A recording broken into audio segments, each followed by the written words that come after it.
kaarawan ng mga haring yaon ay maglalagay ang Diyos sa langit ng isang kaharian na hindi magigiba kailanman, o ang kapangyarihan man ni Yaoy iiwan sa ibang bayan, kundi pagpuputol-putulin at lilipulin niya ang lahat na kahariang ito, at Yaoy lalagi magpakailanman.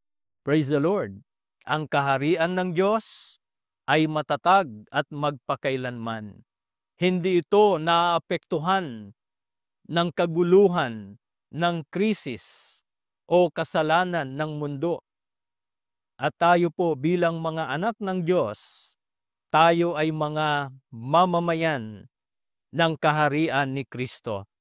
Yan po ang sabi sa Pilipos 3:20, sapagkat ang ating pagkamamamayan ay nasa langit, mula doon ay hinihintay naman natin ang tagapagligtas, ang Panginoong Hesukristo.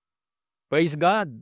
At tayo mga minamahal ay mga mamamayan ng kaharian ng Diyos, mamamayan ng langit.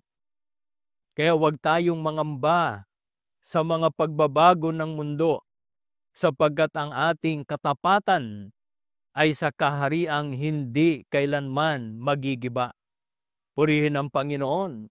Kaya nga sa ating paglilingkod sa Diyos, sa ating pagsunod at paggawa ng kalooban ng Diyos, ay meron po tayong kapanatagan. Mawasak man ang mundo, magiba man ang lupa, dahil ang sabi sa banal na kasulatan, ang langit at ang lupa ay lilipas. Datapat ang gumaganap ng kalooban ng Diyos ay mananatili magpakailanman. Purihin ang Panginoon. Kaya sa mga panahon na tayo ay sinusubok, sa mga panahon ng mga sakuna at kalamidad, yumayanig ang lupa at tayo ay nasa iba't ibang mga kaguluhan ng mundo, ng ating bansa. Pero meron tayong kapanatagan at dapat tayong mapayapa, mapanatag, sapagkat tayo nasa kaharian ng Diyos. Praise the Lord! Purihin ang Panginoon. At ang dapat nating maging tugon ay ang pagpapasalamat sa Diyos. Kaya sa ating teksto ang sabi ay, magpasalamat tayo sa Diyos. Purihin ang Panginoon.